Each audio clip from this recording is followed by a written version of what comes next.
नमस्कार, मी लतिका। आज मी तुम्हाला पनीरची खीर बनवून दाखवणार आहे। त्यासाठी बघा कढई ठेवलेली आहे आणि अर्धा लिटर मी दूध घेतलेलं आहे। तर हे काय करते, दूध पहिले वतून घेते। दूध बघा मी वतून घेतलेलं आहे आणि ही दूध का नाही गरम करून थंड केलेलं दूध आहे। आता परत ह्याला काय करायचं, गरम होऊन देऊया। तोपर्यंत काय करूया आपण माहिती आहे का, ही बारीक एकदम बघा खिसणी आहे आणि 200 ग्रॅम मी पनीर घेतलेलं आहे, ते खिसून घ्यायचं। पनीर कसं बनवायचं ह्याची रेसिपी पण मी अपलोड केलेली आहे। आणि करताना काय करायचं, एकदम बारीक खिसणीने खिसलं की नाही की असं बारीक होतं बघा, एकदम रबडीसारखं होईल। मग ते पनीर बघा मी खिसून घेतलेलं आहे आणि बरोबर वजनानं 200 ग्रॅम पनीर आहे।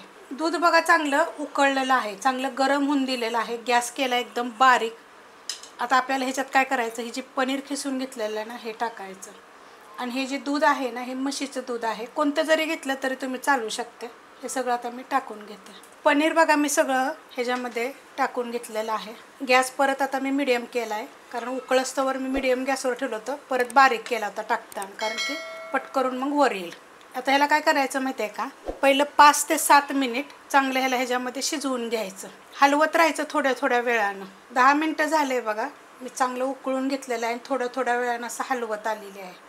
तर घट्ट किती झाले बघा, अर्धा लिटरसाठी हे 200 ग्रॅम पनीर बरोबर खिरीला होतं।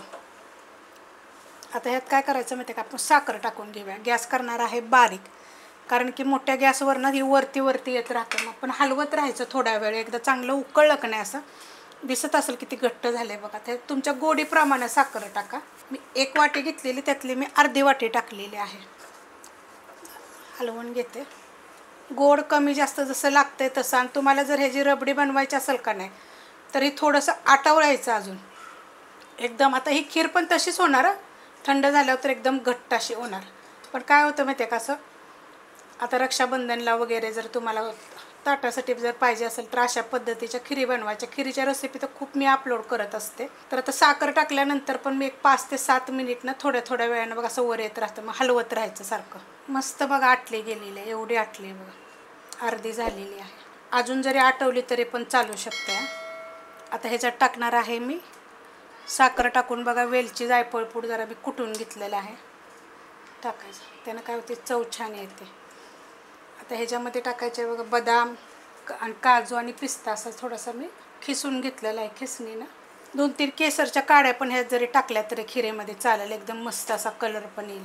आता ह्याला पहिलं आपण काय करूया, उकळून घेऊया जरा चांगला। अजून आपण हे बदाम काजू टाकल्यानंतर बघा, त्याच्यामध्ये वेलची जायफळ पूड टाकल्यानंतर पण मी 5 ते 7 मिनिटं चांगलं बघा ह्याला उकळून घेतलेलं आहे। अशा पद्धतीत झालेलं। आता हे जे आपण खिसलेलं आहे बरं का, असं तुम्ही हातानं सुद्धा एकदम बारीक असं चुरून जरी टाकलं तरी पण चालू शकते, पण असं पण खूप छान लागतं, एकदम चविष्ट। दुधामध्ये थोड्याशा केसरच्या काड्या असं उकळताना जरी तुम्ही टाकल्या ना तरी पण एकदम कलर पण खूप छान येईल, तसं पण करू शकता। आता थोडासा कलर 1 चिमूटभर जरी टाकला तरी चालेल, आणि जरी नाही टाकला ना असंच जरी केलं ना तर एकदम झटपट अशी होते। करून बघा एकदा। रेसिपी आवडली असेल तर लाईक करा, सबस्क्राईब करा, कमेंट करा आणि शेअर बी करा।